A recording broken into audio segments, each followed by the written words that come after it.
जिस गद्दी के लिए लोगों ने ओटीटी पे खून बहा दिया था, अब वही गद्दी बड़े पर्दे पर है। 4 सितंबर 2026 को 2018 वापस आने वाला है और ट्रेलर देखकर एक बात क्लियर है, सिस्टम फिर से हिलने वाला है। और इम्पोर्टेंट ये नहीं है कि ट्रेलर है, इम्पोर्टेंट ये है भाई मिर्जापुर है। इस नाम का भोकाल ही कुछ ऐसा है कि अब इसके लिए पूरी फिल्म बनानी पड़ गई। ट्रेलर की ओपनिंग ही कलीम भैया के डायलॉग से होती है और ये डायलॉग नहीं है, ये है मिर्जापुर का कॉन्स्टिट्यूशन। और जैसे ही पंकज त्रिपाठी स्क्रीन पर आते हैं, नॉस्टैल्जिया सीधा अटैक करता है। कलीम भैया बदले नहीं है, बस स्क्रीन बड़ी हो गई है। लेकिन असली इंटरेस्टिंग चीज ये है, इस बार गेम सिर्फ कलीम भैया और गुड्डू के बीच नहीं है, क्योंकि गद्दी पे पुराने प्लेयर्स हैं, लेकिन गेम में नए प्लेयर्स एंटर हो चुके हैं। गुड्डू पंडित का अग्रेशन अभी भी वही है, डिफरेंस बस इतना है, पहले बंदा गद्दी के पीछे था और अब गद्दी उसके पीछे भागती दिखती है। और फिर Ravi Kishan full time actor और हाफ टाइम पॉलिटिशियन, यहाँ ट्रेलर इंटरेस्टिंग हो जाता है, क्योंकि रवि किशन सिर्फ एक और गैंगस्टर बनके नहीं आ रहे, वो पूरी की पूरी पावर इक्वेशन ही डिस्टर्ब करते हुए लग रहे हैं। एक साइड कालिंग भैया का कैलकुलेशन, दूसरी तरफ गुड्डू का मैडनेस और बीच में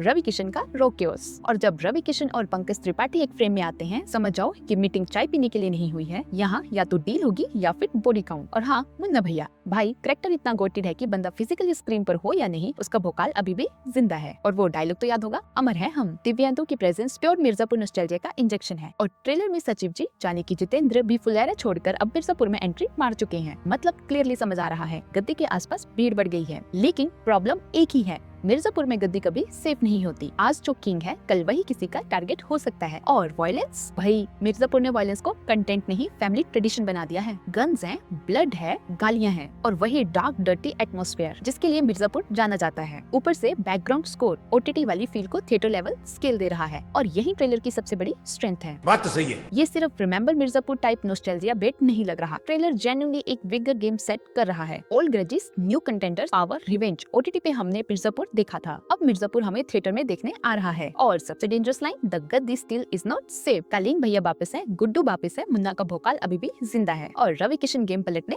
आ रहे हैं। बाकी जो गद्दी के आसपास खड़े हैं, उनमें से कोई न कोई तो गिरने वाला है, क्योंकि मिर्जापुर का रूल सिंपल है, यहाँ गद्दी किसी की नहीं होती। सो ट्रेलर के बेसिस पर इसे 9.5 आउट ऑफ 10। मूवी अच्छी निकली तो भाई मिर्जापुर का असली ओटीटी से थिएटर प्रमोशन ट्रेलर में नहीं, बॉक्स ऑफिस पे होगा। बाकी ये तो थी मेरी राय, अब आपकी बारी, क्योंकि सिनेमा का सच और उसका असली फीचर सब बताएगा जनता का मीटर। ऐसी अपडेट्स के लिए चैनल को लाइक, शेयर और सब्सक्राइब करना मत भूलिएगा।